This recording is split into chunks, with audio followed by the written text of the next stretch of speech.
साल दर साल वक्त तो बदलता है, नहीं बदलते तो बागवानों के हालात। हिमाचल प्रदेश में एक बार फिर सेब सीज़न की शुरुआत हो चुकी है और हर बार की तरह बागवान इस बार भी परेशान है। नमस्कार, आप देख रहे हैं एबीपी लाइव और मैं हूं आपके साथ अंकुश डोभाल। बागवानों की समस्याओं और चिंताओं पर बात करने के लिए हमारे साथ मौजूद हैं भारतीय जनता पार्टी के विधायक और खुद बागवान बिट्टू वर्मा जी।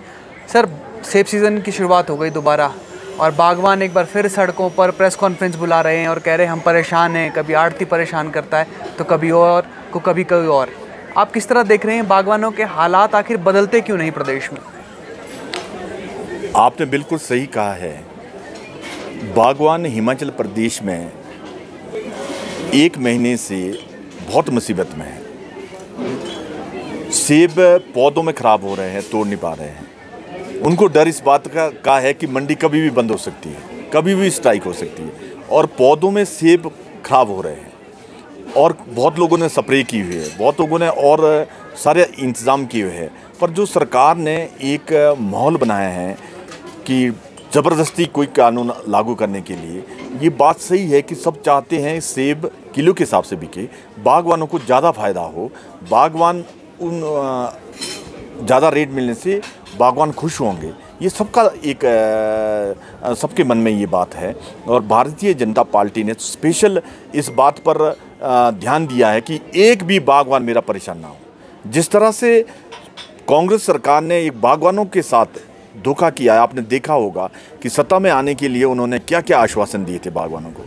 बागवानों को कहा था कि रेट आप तय करेंगे, बागवानों को कहा था सारा गोबर आपका लेंगे। आज सरकार कहीं दिख नहीं रही है। सरकार ऊपर से जैसे मुगलों और अंग्रेज़ों ने हिंदुस्तानियों को ऊपर फरमान लागू किए थे, करने ही पड़ेंगे, नहीं तो हिंदुस्तान छोड़ना पड़ेगा, वैसे ही ये बोलते हैं आर्थू को बोले नहीं तो ये सब्जी मंडी छोड़नी पड़ेगी, या हम बाहर से लाएंगे, दूसरे स्टेट से यहाँ आएंगे, नहीं तो हम खुद खरीदेंगे। ये एक संशय पैदा हुआ है और डर पैदा हुआ है। इस डर से बहुत सारी दिक्कतें हैं और बहुत सारी दिक्कतें आप समझते हैं कि जब कोई दिक्कत शुरू हो जाती है तो वो लाखों बागवानों के घर घर तक वो दिक्कत पहुंच गई है। बिट्टू वर्मा जी, इसमें तो सरकार का तर्क है कि सरकार बागवान हितैषी है और बागवानों के हितों के साथ कोई कॉम्प्रोमाइज़ नहीं किया जाएगा। आड़ती परेशान कर रहे हैं बागवानों को, तो समन्वय स्थापित होना चाहिए या फिर ये सख्त रवैया ज़रूरी है आड़तियों के लिए? ये हम सब चाहते हैं कि आप सबसे पहले बागवानों से बात करके गांव में जाके, कौन से मंत्री इनके गांव में गए, गांव में बागवानों से बात करते, बगीचे में ले जाकर बात करते कि भी ये दिक्कतें होने हैं। और उसमें ये सबसे बड़ी जो मैं देख रहा हूँ, इनका आपस में तालमेल नहीं है। मंत्रियों का आपस में तालमेल नहीं है, अफसरों का आपस में तालमेल नहीं है। अफसर मंत्रियों की नहीं सुन रहे, आपने कुछ दिन पहले देखा होगा, और एकदम लागू कर दिया। इंफ्रास्ट्रक्चर मंडियों में नहीं है इनके पास, वहाँ पर खड़े रहने की जगह नहीं है, तोलेंगे कहाँ से? एक दिन में एक मंडी में 5-5 लाख पेटी आती है, कैसे व्यवस्था करें? पहले इंफ्रास्ट्रक्चर तैयार करना पड़ता है, सारी सुविधा देनी पड़ती है, फिर ये सारे कानून लागू हो सकते थे। पर हमारा एक ही है कि बागवानों को कोई परेशानी ना करे सरकार। अभी तक हमने भारतीय जनता पार्टी ने यही स्टैंड लिया है कि कोई सिंगल बागवान भी परेशान ना हो, उसको कोई असुविधा ना हो। और जिस तरह से सड़कें बंद, आप देख रहे होंगे कि इतनी 19 में इससे ज़्यादा नुकसान हुआ था।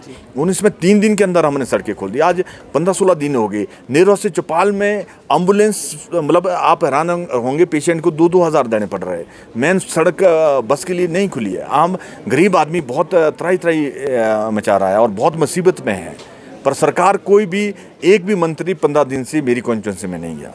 कैसे सड़कें खुलेगी, कैसे अधिकारी फील्ड में काम करेंगे, ये मेरे को समझ नहीं आ रही है। सर, ये जो यूनिवर्सल कार्टन वाला मामला है, बजट सत्र के दौरान मुख्यमंत्री ने खुद पत्रकारों को बुलाया और कहा कि आज से यूनिवर्सल कार्टन लागू हो रहा है, 24 किलो की कैप भी लगा रहे हैं। तो जल्दबाजी में क्या फैसला लिया या फिर ये फैसला सही समय पर लिया गया?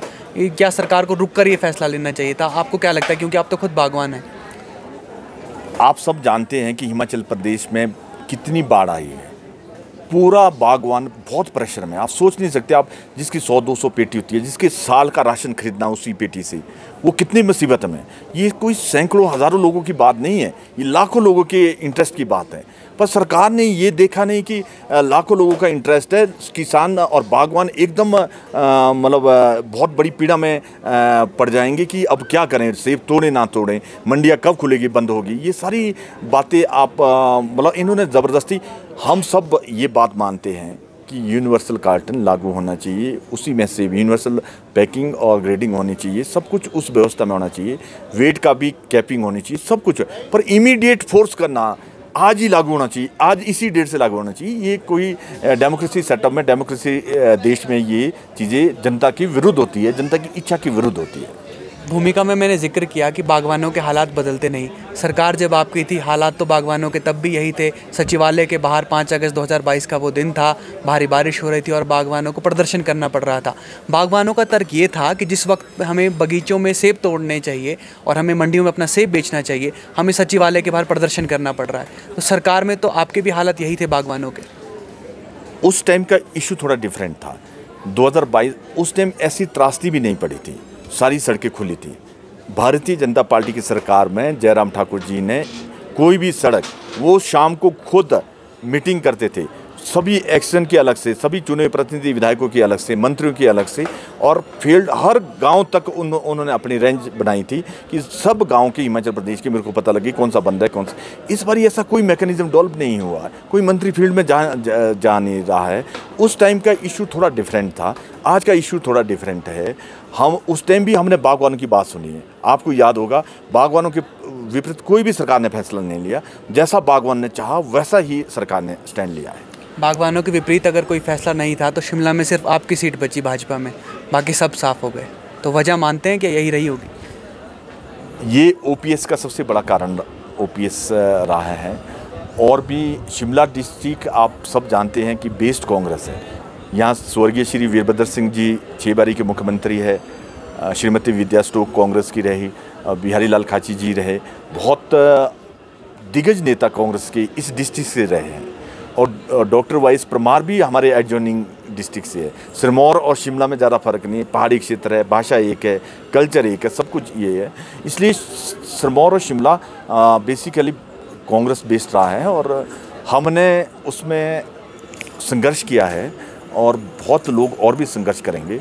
2027 का आपने इसका नतीजा देखना, 2027 में बहुत परिवर्तन होने वाला है। 27 से पहले सर 24 आ रहा है, 24 में सबकी नज़रें हैं। 2019 का जो परिणाम था पूरे हिमाचल प्रदेश में, सभी 68 विधानसभाओं में लीड, ऐतिहासिक जीत थी। 19 का जो रिजल्ट था, जो परिणाम था, वो 24 में भारतीय जनता पार्टी दोहरा सकेगी हिमाचल प्रदेश में? आपके माध्यम से मैं ये 100% आश्वासन देना चाहता हूँ कि चारों सीटें हिमाचल प्रदेश में भारतीय जनता पार्टी की आने हैं। देश आज नरेंद्र मोदी जी को देख रहा है, देश आज देश का विकास को देख रहा है। आज पूरी हिंदुस्तान की जनता देख रही है कि हिंदुस्तान का मान सम्मान पूरे विश्व में कितना बड़ा है। आज जिस देश में हिंदुस्तानी को नेपालियों की तरह देखा जाता था, आप अमेरिका में, आज उस देश में अंग्रेज़ भी मोदी मोदी के नारे गली मोहल्ले में लग रहे हैं। ये हमारे देश में नरेंद्र मोदी जी ने पूरे विश्व में माहौल बनाया है। ये माहौल आज से पहले कभी भी नहीं बना है और पूरा हिंदुस्तान देख रहा है कि हमारा उज्जवल भविष्य नरेंद्र मोदी जी के हाथ में सुरक्षित है। इसलिए नरेंद्र मोदी जी को देश का प्रधानमंत्री बनाना देश की जनता ने तय कर दिया है। आने वाले समय में इसका सारा परिणाम आपके सामने आएगा। सर, ये जो विपक्ष जुट रहा है केंद्रीय स्तर पर, कह रहा है कि मोदी के चेहरे को रोकेंगे, कांग्रेस, एनसीपी अब जो टूट गई है, या फिर शिवसेना उद्धव ठाकरे वाली, टीएमसी और ऐसे 36 दल, तो आपको लगता है कि ये मोदी के चेहरे को रोक देंगे और परेशानी बढ़ने वाली भारतीय जनता पार्टी और एनडीए की? ये सारे परिवार दल हैं, इनके राजनीतिक वंशज खत्म हो रहा है। ये देश की चिंता नहीं कर रहे, ये इनके परिवार के राजवंश राजनीति में वंशज रहे, उसकी चिंता ये सब दल कर रहे हैं। अगर देश की चिंता करते तो आज जो देश का माहौल है, सब जगह भारतीय जनता पार्टी, आप देखते होंगे कि देश के अंदर कांग्रेस का सफाया हुआ है देश के अंदर। और कांग्रेस, क्या आप सोचते हैं कि सब दल बनाने से कांग्रेस कोई उभर जाएगी? कांग्रेस अभी जितनी है 50-55 सीटों पर, उससे भी कम आएगी कांग्रेस, क्योंकि बंटवारा हो जाएगा। देश के अंदर सिनेरियो डिफरेंट है। यूपी में 80 सीटें है, यूपी का सिनेरियो अलग है। मुलायम सिंह के बेटे के साथ अगर कांग्रेस करती है तो कांग्रेस तो कहीं स्टैंड नहीं करेगी। उससे बिहार में चलो, आप वेस्ट बंगाल में चलो, आप उड़ीसा में चलो, आप तमिलनाडु में चलो, कहीं भी चलें, ये सब जितने भी स्टेट है वहाँ रीजनल पार्टियों ने उस स्टेट को घेरा हुआ है। कांग्रेस तो कहीं स्टैंड नहीं करे। कांग्रेस बहुत बढ़ेगी तो 10 सीटें और बढ़ेगी, 50 से 60 सीटें हो जाएगी, पर सीटों का अंतर बहुत है और सीटों के अंतर की वजह से ये बहुत दिक्कत है।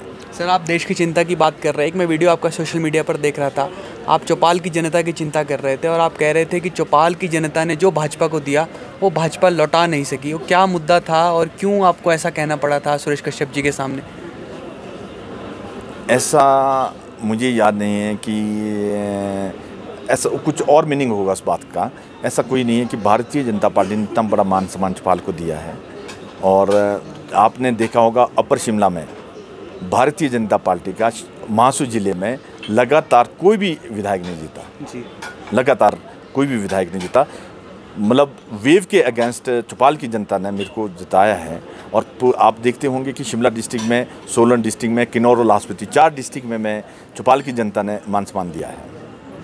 हाँ सर, आपको क्या लग रहा है अभी व्यवस्था परिवर्तन वाली जो सरकार है, इसमें व्यवस्था परिवर्तित हुई है या फिर वही व्यवस्था अभी चल रही है? व्यवस्था परिवर्तन के बारे में ज़्यादा पीडब्ल्यूडी मिनिस्टर ने बयान दे दिया है कि क्या परिवर्तन हो रहा है और इसमें किस तरह से लोगों की जो एक विकास की गति से गति को बढ़ाने के लिए मांगे थी, वो सारी दरकिनार करके कुछ और ही प्रपोजल दिल्ली जा रही है। आप सब जानते हैं कि किस तरह से सरकार के अंदर आपस में कितनी लड़ाई है। ऑपरेशन लोटस की तैयारी भी क्या भाजपा कर रही है? क्योंकि गाहे बगाहे ये चर्चा आती ही रहती है। भारतीय जनता पार्टी का कोई इसमें सहयोग नहीं है। ये तो खुद टूटने हैं। इन्होंने हालात देख लिए प्रदेश के। इनके हमेशा रोना कि पैसा नहीं है, पैसा नहीं है। आज से पहले भी इतने मुख्यमंत्री रहे, उन्होंने भी सरकारें चलाई और ये हमेशा रोना पैसे का रोते हैं। और मैं समझता हूँ कि ये खुद अपनी लड़ाई से गिरने हैं, अपने झगड़े से गिरने हैं और इनकी महत्वाकांक्षा से गिरने हैं और इसी की वजह से गिरने हैं। सर, आपने समय दिया, आपका बहुत बहुत शुक्रिया। Thank you. हमारे साथ थे चौपाल के विधायक बिट्टू वर्मा जी और आपने सुना कि किस तरह से बागवानों की चिंताओं को लेकर, समस्याओं को लेकर और उसके समाधान को लेकर बात की। ऑपरेशन लोटस को लेकर भी क्या कहा आपने खुद सुन लिया। फिलहाल के लिए इतना ही। आप जुड़े रहिए ABP लाइव के साथ।